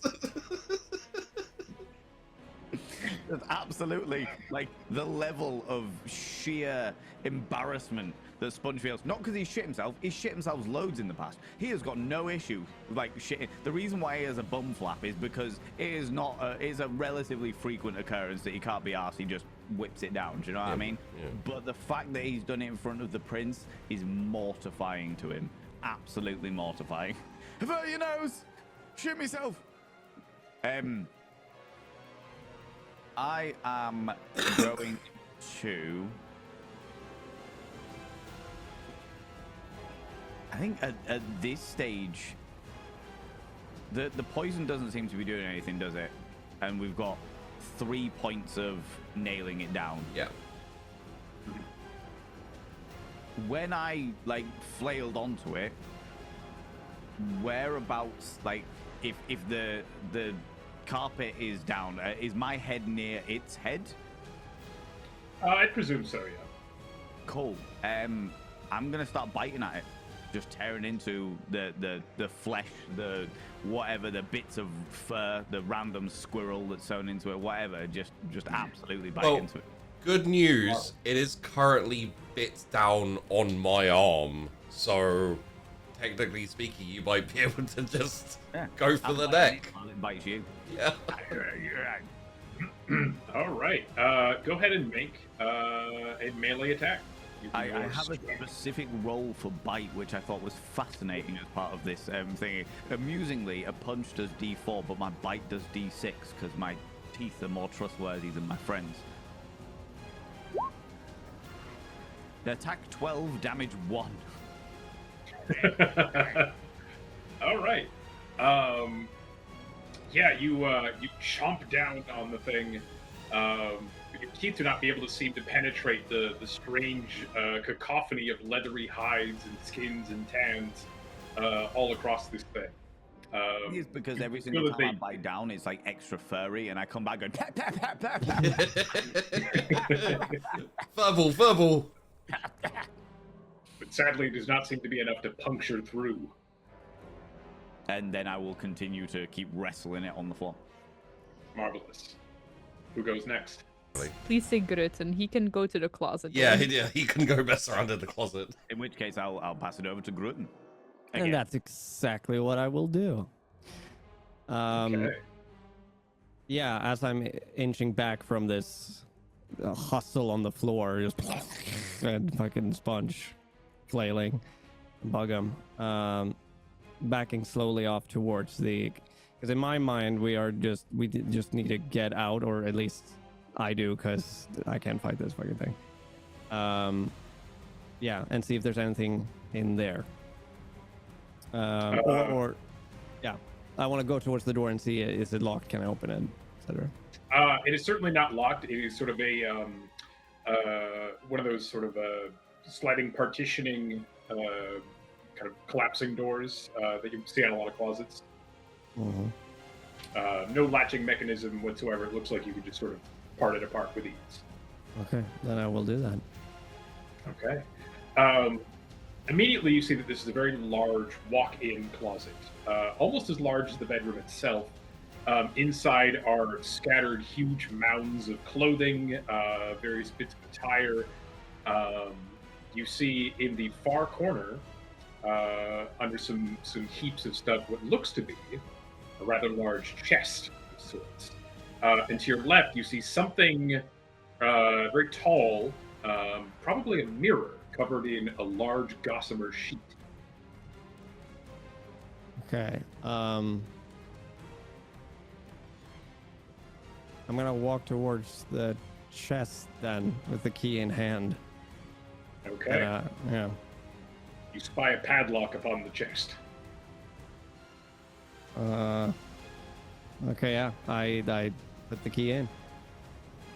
And it gives a satisfying click and turn, smooth as the wind on the mountainside, and the latch undoes.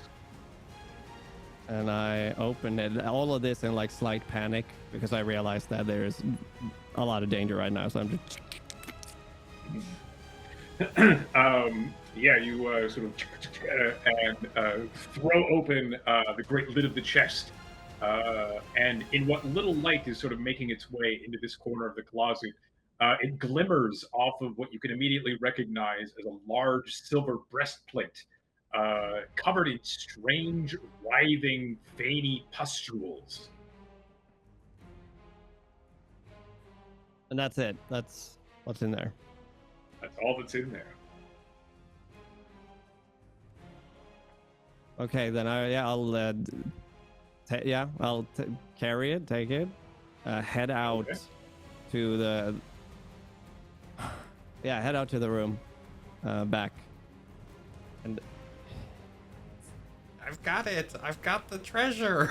I'm trying to think if that's like, that's what. Yeah, my lord, I have found treasure. Perhaps we should remove ourselves from the premise, my lord. Carrying it. And the prince sort of,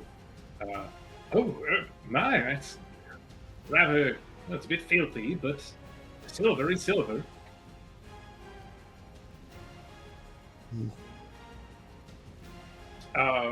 Yeah. Are you electing for the prince to take their turn?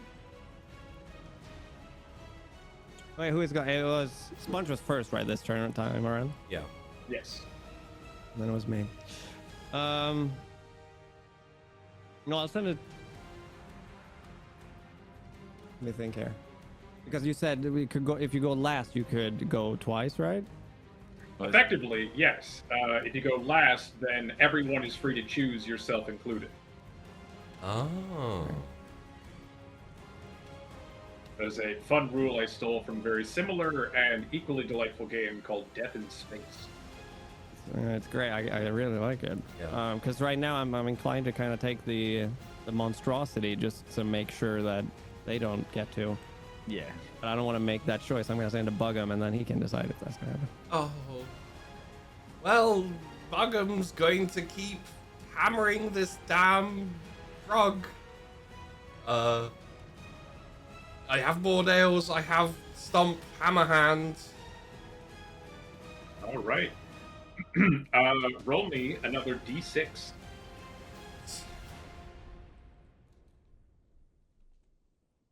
Two more nails. You managed to secure 2 more nails into the rug. It is now having a fairly difficult time moving at all. There is still some wiggle, some give, some pull, but it is much more secured than not.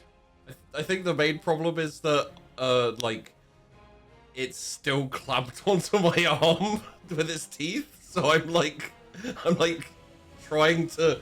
That's probably why it's only 2 nails, is because I'm trying to like put a nail in and start hammering, and the thing's still like you know, kind of yanking on my. So yeah, I'm not gonna move because more nails probably need to go down, and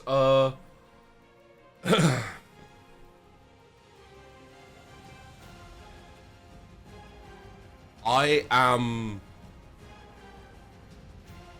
torn, not just because it's bit into my arm, but also because I'm like, if I get the rug to go, it's probably gonna go after me, but if we leave it to the end, it's gonna go after me twice.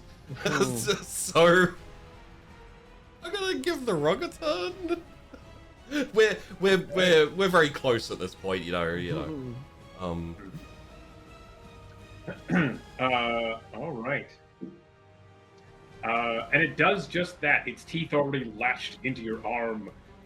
It attempts, you can see it sort of like opening its jaw just for a moment, readying to snap down again. Go ahead and give me another defense roll. A 9.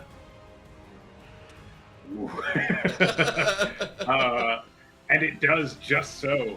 Do you have any armor whatsoever? Light. Light armor. Oh, okay. Have you been using that to subtract your damage appropriately? I have not.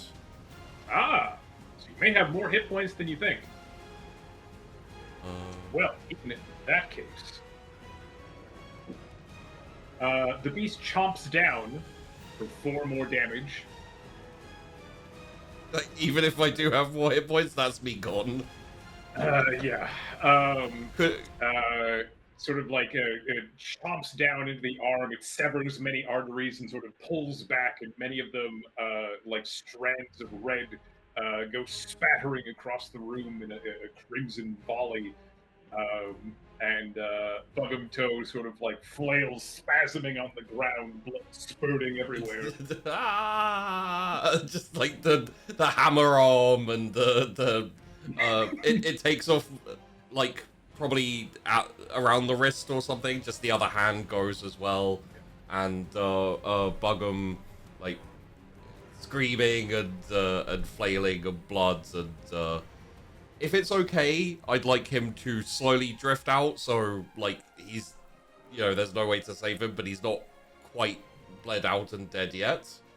Sure. So yeah, I'll give you a moment of suffering. Yeah, so that everyone can kind of have their turn, and then maybe I could, Bugum could have a like, I'm bleeding out, last words kind of thing. Yeah. I should also remind everyone that you do have omen points to use as well. What can we use them Yeah, I for? forgot what it A marvelous refresher. Omens can be used for a number of things. They can be spent at basically any time to deal maximum damage with one attack, re-roll a dice roll, yours or someone else's, lower damage dealt to you by d6, neutralize a crit or fumble, or lower one test difficult rating by 4. Oh. I'm That's looking. really good. Quite the game changer. Do we? If I remember correctly, Bugumto has no omen points. I have. Yeah, I was gonna say. I'm looking at my character sheet. I'm like, I don't have any open tokens. So. We can use them for other people, right? Generally speaking, I think so. Because I'm presuming the flavor of it is that one of us has a vision. It's like, oh, wait a minute, hold on, you're gonna do this, and calls out. Precisely. And that alters the perception depending on how many omens you have. Wait a minute, Bugum. You're going to lose another hand. Be careful. I feel Yeah. like my character is probably the only person that would do that for Bugum. And I have one omen, so I'm happy to use that omen now and be like, Bugum, hold on, So- he's going to eat your arm off. I would say that even reducing the damage, like doing a d6, like it's gonna be touch and go as to whether even that will save me. That's fair. But can't you re-roll your agility? I could reroll my agility to see about dodging it, but I don't have good agility, so that's also I haven't been rolling well either. I've rolled a 6 and a 9. It's either one of the two. Or we just don't do it at all, and I save it for the prince. Honestly, it makes a lot more sense to me that like while Sponge would probably try and help Bugum, at the same time he'd be more concerned about the prince and, you know, like keeping him safe. I'm happy either way. But at the same time, like, okay, let's put it this way. What's everyone else's hit points on? Is it full? Because I'm pretty sure only Bugum has, like. Yeah. I'm happy to not fight fate and let Bugum bleed out on the floor in kind of like I always hated all of you. I just can't remember why. Actually, you know what? That's my last words. As I'm gonna put it down right now. Like as Bugum is like bleeding out and screaming a little bit, and kind of, you know, like slowly the screams get a bit softer and softer as like he starts to lose consciousness. He kind of like looks over towards the prince, to Svind and to Gruten, and he's like, I always hated all of you. I just can't remember why. And just kind of like, you know, passes out and passes away. And with that, the bear will pass, or the wereskin rug will pass initiative over to Svind.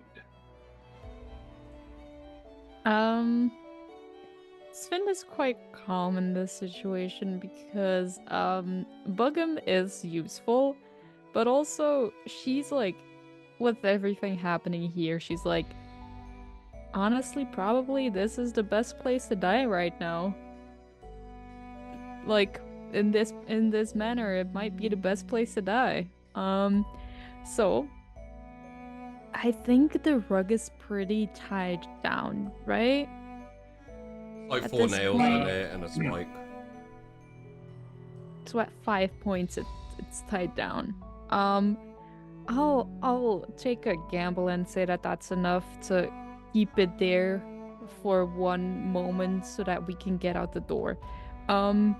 So, with that in mind, and there is nothing else in this room except for the closet door, right? Correct. Svind will say, Sponge, take Bugham's corpse with you as we leave the room, please. Boy, no worries. and she will escort the prince outside of the room. Okay. Ready to close the door if everyone is out. All right. The prince goes along gladly. It's such a scene where there's like blood everywhere. There's shit starting to like seep through the trousers of Sponge, and then Sven and the prince are like, "Shall we leave?" And just kind of like turn around and saunter out. It's just Yeah, can fully see it. Yeah. Can fully see it.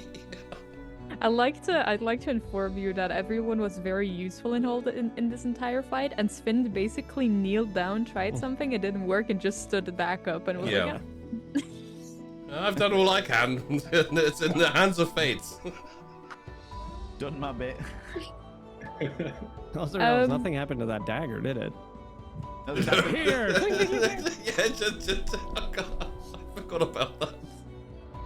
Just to check the door, is it, can you close the door in any way to the bedroom? Is it with Yes. lock or? Yeah, There does not appear to be any lock. okay. But you said yes, you can close it in any way. Yes, the door can be closed. It just doesn't have like a locking mechanism to it. Is there like a useful way, coincidentally, that you could like put a stick through the handle outside once it's closed to keep it shut? Sure. There's quite a bit of debris from the chandelier that crashed to the floor. You could probably prop some of that up underneath the door handle. Okay. I won't do that, but that's a good idea for someone else who will.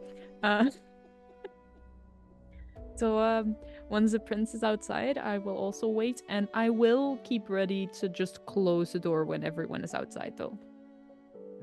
And with that, I will hand over the turn. I think everyone went except for the prince, right? Yep. The prince and Sponge, I think. No, Sponge was first. Yeah, Sponge went Oh, first. Sponge went first. Yeah. That's right. Yes. So the prince has his turn. Yeah, the prince sort of gladly follows you out, and my, what a ghastly thing. Rather terrible. Shame about the door, man, but well, copper Do a not dozen. worry, my prince, he will come back. Oh, really now? If the Marvelous. void wills it so. Ah, yes, of course. Void willing. Yes. Well, nothing else to be done about it, I suppose. Carry on then, everyone. Let's look elsewhere. Am I still on the carpet? Oh yeah. Yes. The prince will pass initiative to you now. Oh no! I just love the fact that it's like, oh well, okay, fair enough. That's that done, and I'm still in the background, just. Yes, my lord. Everything's under control. All fine. Fine. Okay.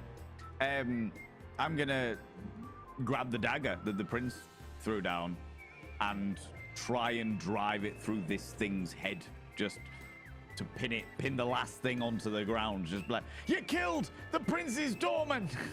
You bastard. Marvelous. Go ahead and make a melee attack for me. it's a what is the modifier of a? Strength. Oh, just strength.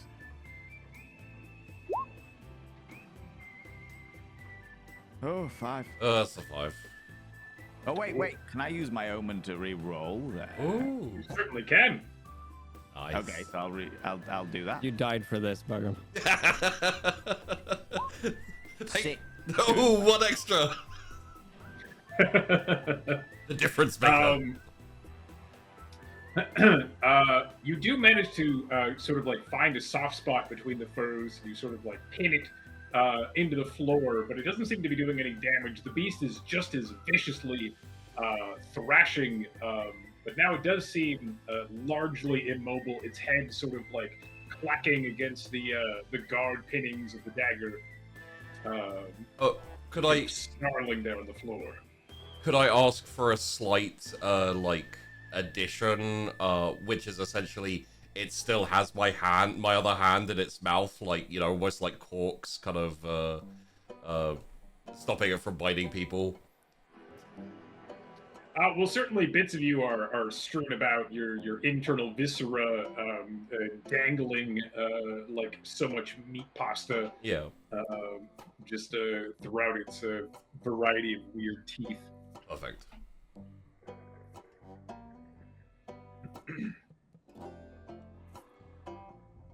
Okay.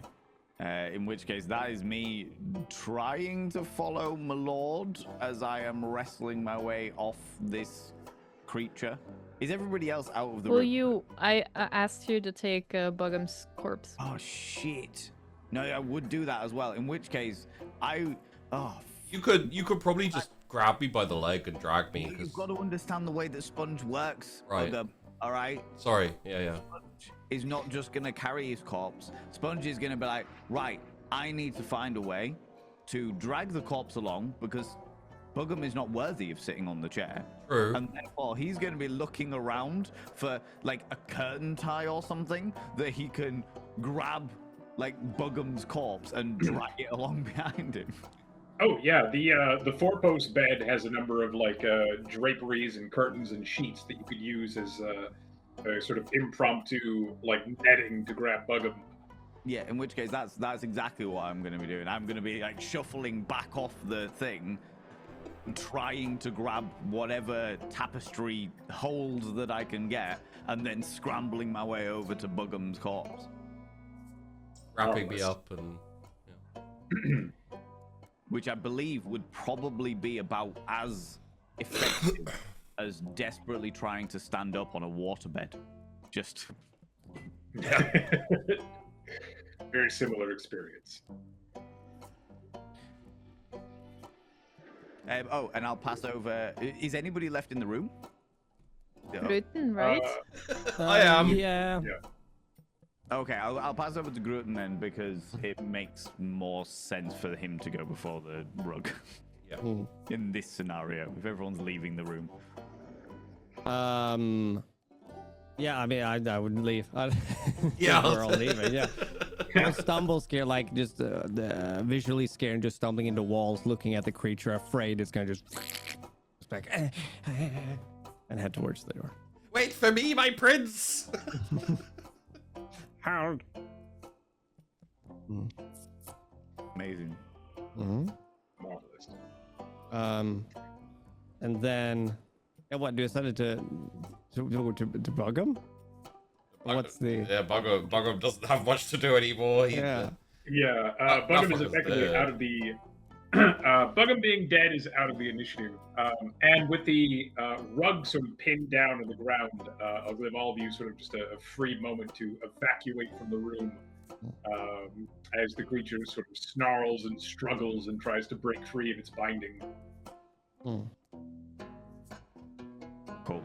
In which case, I will wrap the whatever tapestry thing, whatever the silken rope or whatever I've got, and just wrap it round Bugham's neck probably, and just drag him along.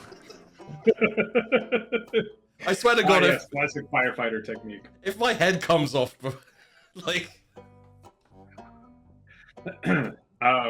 Yeah, and you sort of like dragging quickly, and everyone is encouraging, ready to prop the door shut as you sort of scurry, and you can see. Before you go further forward, what state is his corpse in?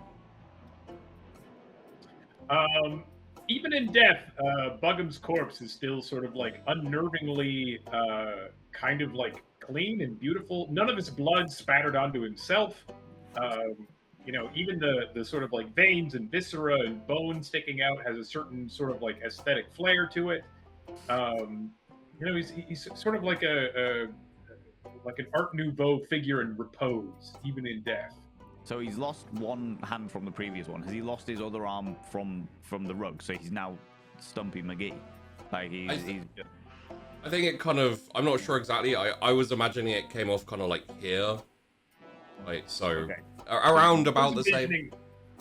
Yeah, I'm happy to have you lose another hand. I was sort of envisioning like a large chunk of flesh just being torn off the forearm, but if you're volunteering a hand, Yeah, I'll yeah, totally. yeah. I mean, hell, like, what could happen to Bugum at this point? I'll volunteer a hand.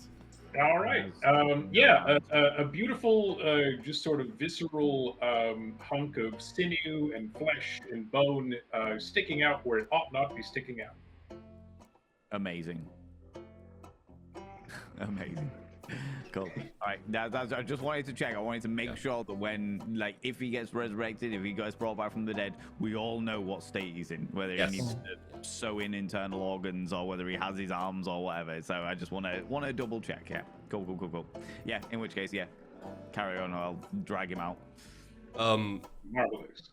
I just for like going forward, you do have on Bugum when you kind of like go through his stuff, which I'm assuming is going to happen. Like my first bet would be either Groton or Sponge. Groton because he's a horrific, horrible person, and Sponge because he's, you know, just probably looking for some silver for the prince to make him feel better. You have a free, you have a full skin, water skin. I hadn't actually drunk from it, or maybe there's a little bit gone. I was about to say before we go through all of that stuff. Oh yeah. Let's finish the scene. And Oh then yeah. You we'll can do find it out then. what actually happens. True. We'll pilfer your body later. Beautiful. All right. Yeah, you managed to sort of like drag the body by the neck of Bugum Toe, leaving sort of a blood trail behind, smearing onto the floor. Everyone's sort of encouraging, like, hurry, do hurry. As you can see, this like great wereskin thing, like sort of growing more and more furious, its glass eye beaming with hatred and snarling, just sort of like rabid frenzy, as it sort of heaves and lurches, trying to escape. You see one nail ping, and another nail ping, and another ping. As you sort of close the door, prop up the chandelier, so that it is like firmly wedged, and behind that you hear the door behind that one to the bedroom proper sort of smash open, and you hear this sort of raking claws against the door, but to no effect. The door holds strong and true.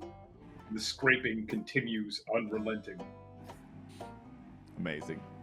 Our first fight and it fucked us up.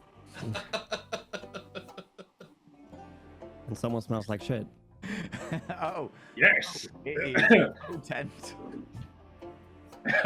Actually, Bugum, give me a toughness test as well. Okay. Oh.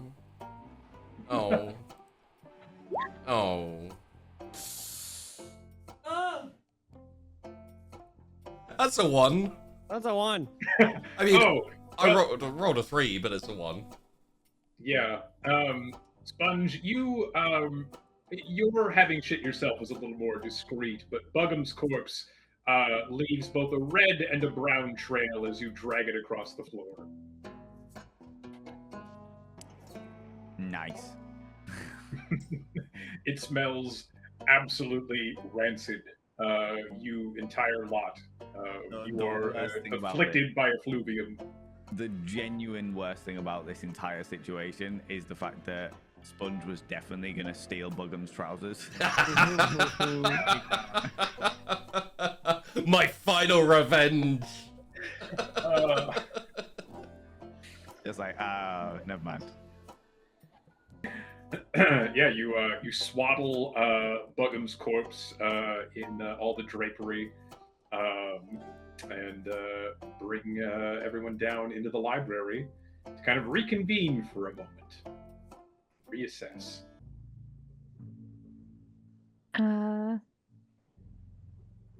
I honestly think at this point, Sin is very curious to see if Bugum will come back to life as is, or if there's some help needed.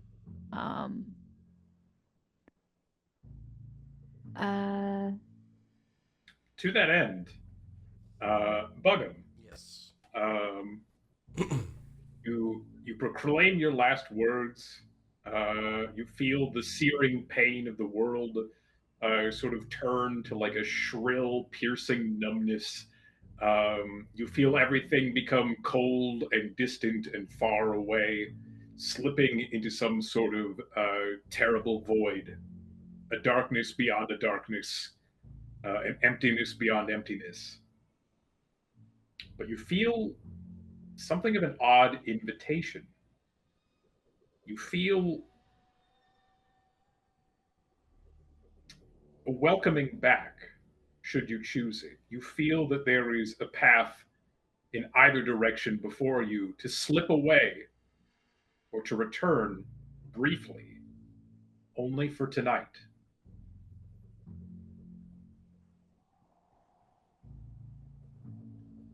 Okay.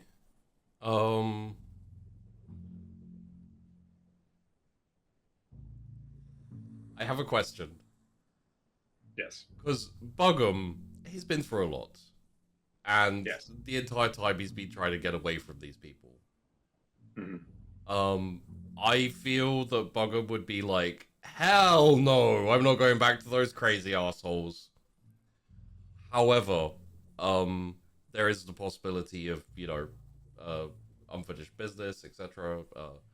Can I If try I to? made it that end, I can also try to force him back. Yeah, I was wondering, like, is there a viability to Svind basically forcing him back? Because I feel that would make a lot more sense. I also think there is a point of perspective here that needs to be considered. While he's in this weird limbo state, does he remember everything? precisely what I was about to get to Okay. is that if it changes any of your perspective, suddenly Buggum has an odd clarity, a fog lifts, and you sort of view your life in its totality, and become aware of everything that had been forgotten. You know that you are not Buggum Toe the doorman. You are not some wretched prince's manservant.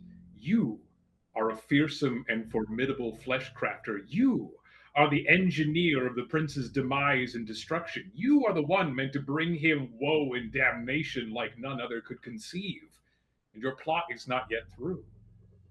If you wish it, you may slip into the void, or you, Buggum Toe, flesh crafter supreme, master of the forbidden arts, can return to the manor to finish what is unfinished. Yes, I think there is unfinished business, and time to return for even just one more night. Very well. Those of you in the library are sort of sat around. You're going through your provisions. You're maybe rummaging through Buggum's belongings. Sponge is likely trying to find some way to rectify the situation going on downstairs. I'm dead-eye, constantly staring at Buggum. Yes, Buggum sort of leaned up, wrapped entirely in sort of a makeshift body bag of this clothwork fabric, all these drapes and such, just sort of a misshapen lump, sort of sat there, propped up against the wall. And the body bag begins to lurch and shamble. Thank you very much for watching. You can find links to the cast in the description below the video. Please do consider checking them out when you have a moment. A massive thanks to our patrons, currently on screen now, who are instrumental in keeping the shows coming and continue to astound me with your support. If you are wanting to assist with engagement and cannot think of anything to comment, then please take a moment to mourn the passing of Mr. Buggum Toe. Rest in peace. He was barely bearable, but at least he was adorable, and in need of a hand. For now though, last call has arrived, and closing time is here. You are welcome back anytime you desire. Always feel free to wander in.